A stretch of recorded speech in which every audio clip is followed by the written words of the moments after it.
हर इब्तिदा से पहले हर इंतहा के बाद, हर इब्तिदा से पहले हर इंतहा के बाद ज़ाते नबी बुलंद है, ज़ाते खुदा के बाद दुनिया में जितने लोग हैं एहतराम के काबिल मैं सबको मानता हूँ मगर मुस्तफा, मैं सबको मानता हूँ मगर मुस्तफा के बाद।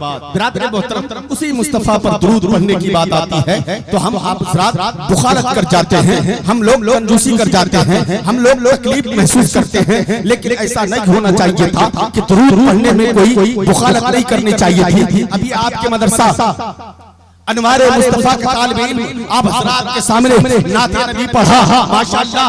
अगर आज ही से ये नाते नबी पढ़ रहे हैं, आपको ये जज्बात, ये शौक होना चाहिए था कि आप अपने बच्चे को भी मदरसा अनवारे मुस्तफा सुखसूर भेज करके आप भी अपने बच्चों को आलिम दीन बनाते थे, आप भी अपने बच्चों को हाफिज कुरान बनाते। शायर कहता है बख्शिश की राह मोमिनो आसान बना लो, अपने लिए निजात का सामान बना लो, दुनिया की किताबों पर बाद में नजर रखना, पहले अपने बच्चों को हाफिज कुरान बना लो, पहले अपने बच्चों को हाफिज कुरान बना लो। तो बिरादर मोहतरम माशाअल्लाह आपका जो मदरसा यहाँ इदारा है मदरसा अनवारे मुस्तफा बहुत तालीम, बहुत अच्छा सलीक़ेमंद उस्ताद मोहतरम यहाँ पर रहते हैं माशाअल्लाह। आप अपने बच्चों को भेजकर तालीम दिलाएं। अब आइए बिला ताखीर मैं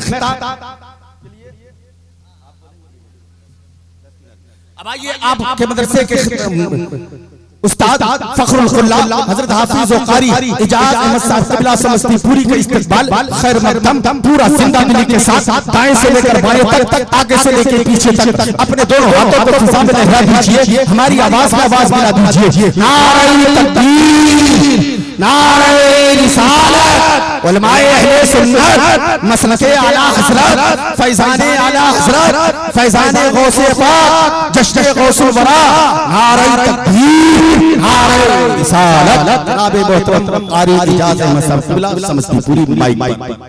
अल्हम्दुलिल्लाह अल्हम्दुलिल्लाहिल्लज़ी अब्दल अखलाक़ वल्लज़ीन वस्सलातु वस्सलामु अला मन काना नबिय्युन व आदमु बैनल माइ वत्तीन व अला आलिहि व अस्हाबिहि अजमईन। अम्मा बाद फ़अऊज़ु बिल्लाहि मिनश शैतानिर रजीम। बिस्मिल्लाहिर रहमानिर रहीम। या अय्युहल्लज़ीना आमनु तक़ुल्लाहा व कुनू मअस सादिक़ीन। आयत क़ुरान वबिल वालिदैनि इहसाना। आमनतु बिल्लाहि सदक़ल्लाहुल अज़ीम व सदक़ रसूलुहुन नबियुल अमीनुल करीम व नहनु अला ज़ालिका लमिनश शाहिदीन व शाकिरीन वल्हम्दुलिल्लाहि रब्बिल आलमीन। आइए हम तमाम हज़रात मिलकर गुंबद खुदरा की तरफ लो लगाकर गुंबद खुदरा में आराम फरमाने वाले आका दोनों आलम के मालिक मुख्तार नाइब परवरदिगार अहमद मुज्तबा मोहम्मद मुस्तफ़ा सल्लल्लाहु तआला अलैहि वसल्लम की बारगाह बेकसना में अक़ीदत व मोहब्बत के साथ जी लगाकर दुरूद पाक पढ़ें। अल्लाहु रब्बु मुहम्मदिन सल्लल्लाहु अलैहि वसल्लम नहनु इबादु मुहम्मदिन सल्लल्लाहु अलैहि वसल्लम सलातु व सलामुन अलैका या रसूलल्लाह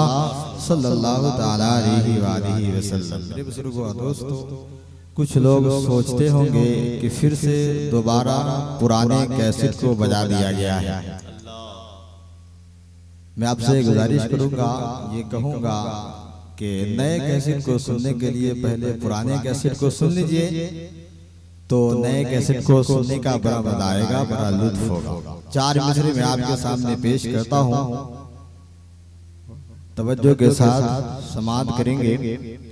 खून में तेरे जफा है वफा है क्या है, खून में तेरे जफा है वफा है क्या है, हाथ में तेरे जहर है या कोई दवा है क्या है, हाथ में तेरे जहर है या कोई दवा है क्या है, और अपनी तादाद पर इतना इतरा रहे हो तुम, अपनी तादाद पर इतना इतरा रहे हो तुम, वो 313 की तारीख बताएं क्या है, वो 313 की तारीख बताएं क्या है। तेरे खून में जफा है वफा है क्या है, हाथ में तेरे जहर है या कोई दवा है क्या है। मेरे बुजुर्गों और दोस्तों, जी लगाकर नबी पाक की बारगाह में दुरूद पाक पढ़े। अल्लाहु रब्बु मुहम्मदिन सल्लल्लाहु अलैहि वसल्लम नहनु इबादु मुहम्मदिन सल्लल्लाहु अलैहि वसल्लम सलातु व सलाम अलैका या रसूल अल्लाह सल्लल्लाहु तआला अलैहि व आलिहि वसल्लम। अल्लाह रब्बुल इज्जत का शुक्र व एहसान है, उसने हमें इंसान बनाया, अशरफुल मखलूकात का ताज हमारे सर रखा।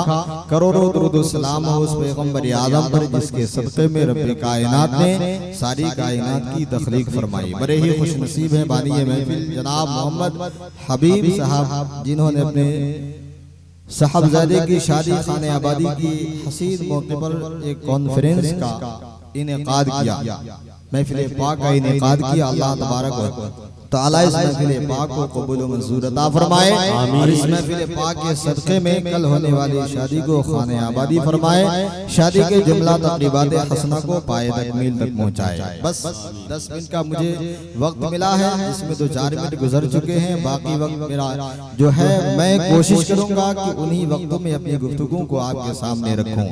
मेरे बुजुर्गों और दोस्तों, जश्न गौसुल वरा है, यानी गौसे पाक की बारगाह में खिराजी अकीदत पेश करने के लिए भी बानी महफिल ने इस महफिल पाक का इनेकाद किया है। तो आपको मालूम है गौसे पाक की ज़ाते मुबारक क्या है और उनसे मोहब्बत करने वाले को इनाम कितना मिलता है। नबी पाक सल्लल्लाहु तआला अलैहि वसल्लम ने इरशाद फरमाया, जो मेरी आल की मोहब्बत में मरा वो उस वक्त तक नहीं मर सकता जब तक कि उसे सच्ची तौबा नसीब न हो। और आपको मालूम है गौसे पाक मेरे सरकार की आल है, तो नबी का फरमान है कि जिसने मेरी आल की मोहब्बत में मरा वो उस वक्त तक नहीं मर सकता जब तक उसे सच्ची तौबा नसीब न हो। दूसरे मकाम पर सरकार मदीना ने इरशाद फरमाया, जो मेरी आल की मोहब्बत में मरा मरेगा वो बिस्तर पर मगर उसे मर्तबा शहादत का दिया जाएगा। मेरे बुजुर्गों और दोस्तों, गौसे पाक वो आली मकाम है, उनका मकाम है। बस हम और आपको चाहिए कि हम उनसे अकीदत रखें, मोहब्बत रखें। बस आखिर में गौसे पाक के बारगाह में एक खिराजी अकीदत पेश करने की गरज से एक जुमला, एक चंद जुमलों के दरमियान इस बात को मैं आपके सामने अर्ज करूं, फिर अपनी गुफ्तगू को आगे बढ़ाऊं। मेरे बुजुर्गों और दोस्तों, गौसे पाक रज़ियल्लाहु ताला अन्हु जो भी आपसे लौ लगाता है, आपसे मोहब्बत रखता है, आपको मदद के लिए पुकारता है, गौसे पाक उसकी मदद फरमाते हैं। गौसे पाक का फरमान है, मशहूर ज़माना ये फरमान है, गौसे पाक ने फरमाया, अगर मेरा मुरीद मशरिक में हो और मैं मगरिब में रहूं, वो मुझे मशरिक से पुकारे तो मैं मगरिब में रह करके उसकी मदद करता हूं। वो गौसे पाक रज़ियल्लाहु ताला अन्हु है। आपके दरबार में आपका एक मुरीद शेख अबुल अब्बास अहमद रज़ियल्लाहु ताला मदद के लिए गए, फरियाद लेकर के गए। हुजूर, चूंकि 10 साल का जमाना चल रहा था, कहने लगे हुजूर कसीरुल अयाल हूँ, काफी मेरी औलादें हैं, खाने के लिए दाना नहीं घर में मौजूद, मैं परेशान हूँ, मदद कीजिए। गौसे पाक रज़ियल्लाहु ताला अन्हु के दरबार से 20 किलो अनाज, 20 किलो गेहूं उन्हें मिला और हुक्म हुआ इसे मुकम्मल तरीके से पैक कर देना, बंद चीज में रख देना और सिर्फ एक सुराख खोलना, जरूरत के मुताबिक निकालना, इस्तेमाल करना। मेरे बुजुर्गों और दोस्तों, शेख अबुल अब्बास अहमद रज़ियल्लाहु ताला अन्हु फरमाते हैं कि मैंने उस 20 किलो गेहूं को कब तक खाया, तो 5 साल तक मैंने उस 20 किलो गेहूं से खाता रहा। 5 साल का अरसा जब गुजर गया तो मेरी बीवी एक रोज उस पैक किए हुए गेहूं को खोल दी। जब खोल दी तो हैरत की इंतहा न रही कि जितना गेहूं 5 साल कबल रखा गया था उतने ही गेहूं अब भी मौजूद है। गौसे पाक की बारगाह में शेख अबुल अहमद रज़ियल्लाहु ताला अन्हु गए और कहने लगे, हुजूर मेरी बीवी उस पैक किए हुए गेहूं को खोल दी है। तो गौसे पाक रज़ियल्लाहु ताला अन्हु फरमाते हैं, अगर तुम उसको नहीं खोलते तो मालूम है तुम जिंदगी भर खाते, वो गेहूं कभी खत्म नहीं होता। मेरे बुजुर्गों और दोस्तों, सोचिए वो शान गौसे पाक रज़ियल्लाहु ताला 20 किलो गेहूं कब तक चले, लेकिन वो 20 किलो गेहूं 5 साल खाने के बावजूद बाकी है ये गौसे पाक रज़ी अल्लाह ताला अन्हु की करामत है। अगर कोई इसको समझना चाहे तो जो चीज इंसान की समझ में आए वो करामत नहीं हो सकती। करामत उसे ही कहते हैं जो इंसानों की अकल में ना समा सके। अकल को अगर वो नबी से साबित हो जाए तो मोजेज़ा है, नबी और वली से साबित हो जाए तो करामत है, और किसी काफिर से साबित हो जाए तो उसे इस्तिदराज कहते हैं। जो इंसान की अकल में न समाए उसे ही करामत, उसे ही मोजेज़ा कहते हैं। गौसे पाक रज़ी अल्लाह ताला अन्हु की ये शान है। मेरे बुजुर्गों और दोस्तों, बस हम कोशिश करें कि गौसे पाक रज़ी अल्लाह ताला अन्हु से मोहब्बत रखें, और मोहब्बत ऐसी मोहब्बत नहीं कि सिर्फ नाम लें, बल्कि उनके तरीके को इख्तियार करें, उनकी बताई हुई बातों पर अमल करें। मेरे बुजुर्गों और दोस्तों, हम और आप हैं, अपने कुरान मुक़द्दस से कितनी मोहब्बत करते हैं, लेकिन वो गौसे पाक हैं, आप उनके अंदर कितनी मोहब्बत थी कुरान मुक़द्दस की आप उसको समझेंगे। 15 साल तक आपने मुसलसल हर शब्द में एक कुरान मुक़द्दस को पढ़ा है। एक रोज कुरान मुक़द्दस को पढ़ने के लिए छत पे चढ़ने के लिए जीना पे जीना के जरिए जा रहे हैं, दूसरे जीने पे कदम रखा है। नफ्स ने आवाज दी, अब्दुल कादिर रोजाना कुरान की तिलावत करते हो, कभी सो भी जाया करो, कभी अपने आप को आराम भी दे दिया करो। तो मेरे बुजुर्गों और दोस्तों, गौसे पाक को कुरान से कितनी मोहब्बत है। नफ्स ने आवाज दी, नफ्स ने ये कहा कि अब्दुल कादिर कभी आराम भी कर लिया करो, कभी सो भी जाया करो, रोजाना कुरान पढ़ते हो। तो मेरे बुजुर्गों और दोस्तों, गौसे पाक रज़ी अल्लाह ताला ने अपने नफ्स को किस तरीके की सजा दी है। हम और आप है अपने नफ्स के ऊपर चल पड़ते हैं, लेकिन गौसे पाक ने अपने नफ्स को किस तरीके की सजा दी। जिस जीने पे कदम रख के और ख्याल आया था, उसी जीने पर एक पैर के बल पे गौसे पाक ने पूरे कुरान मुक़द्दस को पढ़ा है। उसी जीने पर, जिस जीने पर ये ख्याल आया कि कभी सो जाओ, नफ्स ने आवाज दी तो नफ्स को सजा देने के लिए कि नफ्स की कभी जुर्रत ना हो दोबारा ये ख्याल आए, एक पैर के बल पे गौसे पाक रज़ी अल्लाह ताला ने उसी जीने पे खड़े होकर के पूरे कुरान मुक़द्दस को पढ़ा है। हम और आप हैं 10-15 मिनट अगर यूं ही खड़े हो जाए एक पैर पे तो हमारी हालत बिगड़ जाएगी, लेकिन पूरे कुरान मुक़द्दस को गौसे पाक रज़ी अल्लाह ताला ने उसी जीने पे खड़े होकर के एक पैर के बल पे गौसे पाक ने पढ़ा है। तो ये शान गौसे पाक की है। हम और आप उनके जैसे तो नहीं हो सकते, लेकिन कोशिश करें तो उनके गुलाम बनकर के जिंदगी जरूर गुजार सकते हैं। अल्लाह तबारक व तआला हम सबको अमल की तौफीक और रफीक अता फरमाए। कुरान मुक़द्दस में अल्लाह तबारक व तआला ने फरमाया, या अय्युहल्लज़ीना आमनु तक़ुल्लाह व कूनू मअस-सादिक़ीन, ऐ ईमान वालो अल्लाह से डरो और सच्चों के साथ हो जाओ। दूसरी आयत करीमा, वबिल वालिदैनि इहसाना, वालिदैन के साथ एहसान करो, उसने सुलूक से पेश आओ। कैसे? जब तुम उनसे बात करो तो अपनी आवाज को ऊंची ना करो उनकी आवाज से, जब तुम बैठो तो उनसे ऊंचे मकाम पर ना बैठो, जब बात करो तो अपनी आवाज को उनकी आवाज से नीची करो। तो बस इसी आयत करीमा की रोशनी में आखिर बात मैं आपके सामने पेश करूं और अपनी गुफ्तगू को खत्म करूं। मेरे बुजुर्गों और दोस्तों, हम और आप हैं अपने माँ बाप से कितनी मोहब्बत करते हैं, कितनी मोहब्बत करते हैं। अल्लाह के हबीब ने इरशाद फरमाया कि तुम्हारे माँ बाप तुम्हारे लिए जन्नत भी हैं और दोज़ख भी हैं। उनकी खिदमत करके चाहो तो जन्नत हासिल कर सकते हो, और उनकी बेअदबी करके चाहो तो जहन्नम में जा सकते हो। ये तुम्हारे इख्तियार में है, लेकिन तुम्हारे माँ बाप तुम्हारे लिए जन्नत भी हैं, दोज़ख भी हैं। बस आखिर बात मैं आपके सामने अर्ज करता हूँ, माँ से मोहब्बत करने का सिला, बदला इनाम क्या मिलता है एक बंदे को। हजरत दाऊद अलैहिस्सलाम का दरबार लगा हुआ है, आपके चाहने वाले तशरीफ फरमा है, आप वाज़ो नसीहत की बातें कर रहे हैं। उसी असना में हजरत इस्राईल अलैहिस्सलाम मलकुल मौत है, आपके दरबार में आ गए।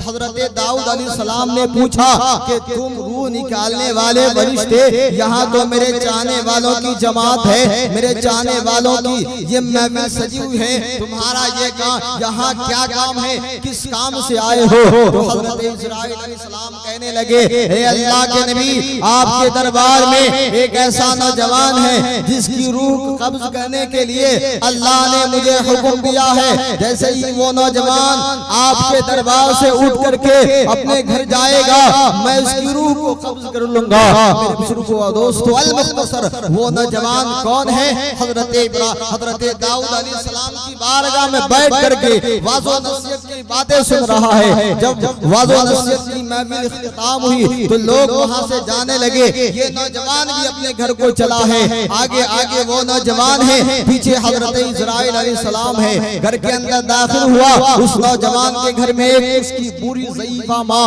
इस कदर माजूर थी कि खुद उठ करके पानी नहीं दे सकती, कोई काम नहीं कर सकती। इस इंतजार में थी कि मेरा बेटा आएगा, मुझे पानी पिलाएगा। मेरे बुजुर्गों और दोस्तों, वो नौजवान अपने घर के अंदर दाखिल हुआ। हजरत इस्राईल अलैहिस्सलाम भी घर के अंदर दाखिल हुए। बूढ़ी माँ है, ज़ईफ़ा माँ है, बेटे के आने की आहट को महसूस किया, पानी तलब कर दी। बेटा पानी लेकर के माँ को पानी पिला रहा है। पीछे हजरत इस्राईल अलैहिस्सलाम खड़े हुए हैं, किस लिए? रूह कब्ज करने के लिए। लेकिन मेरे बुजुर्गों और दोस्तों, मामला क्या होता है? हजरत इस्राईल अलैहिस्सलाम तशरीफ फरमा है, वो नौजवान माँ को पानी पिला रहा है। माँ पानी पी करके दुआ कहती है, मेरे परवरदिगारे आलम, मेरे बेटे की उम्र को बढ़ा दे, उम्र में बरकतें अता फरमा दे। जब इतनी दुआ थी, माँ की दुआ थी, रब ने कबूल फरमा लिया और हजरत इस्राईल अलैहिस्सलाम को पलट आने के लिए हुक्म किया, वापस चले आओ। हजरत इस्राईल अलैहिस्सलाम को हुक्म हुआ, वापस चले आओ। हजरत इस्राईल अलैहिस्सलाम वापस चले आए। वो नौजवान है, खा पी रहा है, जिंदगी गुजार रहा है। हजरत दाऊद अलैहिस्सलाम ने देखा, ये नौजवान जिसकी रूह कब्ज करने के लिए चंद दिनों पहले ही हजरत इस्राईल अलैहिस्सलाम आ चुके हैं, फिर भी ये नौजवान जिंदा है, क्यों, कैसे? तो हजरत इस्राईल अलैहिस्सलाम से हजरत दाऊद अलैहिस्सलाम पूछते हैं कि बात क्या है? तुम तो उस नौजवान की रूह कब्ज करने के लिए गए थे, लेकिन मामला क्या हुआ? वो तो अब भी जिंदा है, खा पी रहा है, जिंदगी गुजार रहा है। हजरत इस्राईल अलैहिस्सलाम कहने लगे, अल्लाह के नबी, मैं गया जरूर था रूह कब्ज करने के लिए, लेकिन मुझे हुक्म हुआ, मेरे रब ने मुझे हुक्म दिया कि तुम उसकी रूह मत कब्ज कर लो। क्यों? इसलिए कि अल्लाह तबारक व तआला ने उसकी उम्र को बढ़ा दिया है। हजरत दाऊद अलैहिस्सलाम पूछने लगे, उम्र बढ़ाने की वजह क्या है? तो हजरत इस्राईल अलैहिस्सलाम कहने लगे, उम्र बढ़ाने की वजह यह है कि वो माँ का खिदमत गुजार है, माँ का वफादार है, इसलिए अल्लाह ने उसकी उम्र को बढ़ा दिया है। और आपको मालूम है कितनी उम्र उस नौजवान की बढ़ी थी? हजरत दाऊद अलैहिस्सलाम हजरत इस्राईल अलैहिस्सलाम से पूछते हैं, अगर उसकी उम्र बढ़ी है तो कितने दिन के लिए उम्र बढ़ा दी गई है? क्या 2-4 महीने के लिए उसकी उम्र बढ़ा दी गई है? तो हजरत इस्राईल अलैहिस्सलाम अर्ज करते हैं, ए अल्लाह के नबी, उस नौजवान की उम्र 2-4 महीने नहीं बल्कि 30 साल तक के लिए उस नौजवान की उम्र को बढ़ा दिया गया है। क्यों? इसलिए कि वो माँ का वफादार है, खिदमत गुजार है। तो सोचिए कि माँ की खिदमत करके इंसान किस मर्तबे को हासिल कर सकता है, अगर सच्चे दिल से, किसी लालच के बिना पर नहीं, बल्कि सही मानों में, हकीकत में माँ से मोहब्बत करके उनकी खिदमत करे तो बहुत मर्तबे को हासिल कर सकता है। रब के नजदीक मकबूल हो सकता है, लेकिन शर्त यह है कि पहले सच्चे दिल से माँ बाप की खिदमत करें। अल्लाह तबारक व तआला हम सबको अपने वालिदैन की खिदमत करते रहने की तौफीक और रफ़ीक अता फरमाए। ये किस्से लतीफ बिना तमाम है, जो कुछ बयां हुआ वो आगाज़ बाब था, फिर कभी आपकी मोहब्बतों ने याद किया, हम होंगे, आप होंगे, अल्लाह उसके रसूल की बहुत सारी बातें होंगी। जब तक के लिए एजाज अहमद के सलाम मोहब्बत को कबूल करें। अस्सलामु अलैकुम व रहमतुल्लाहि व बरकातहू।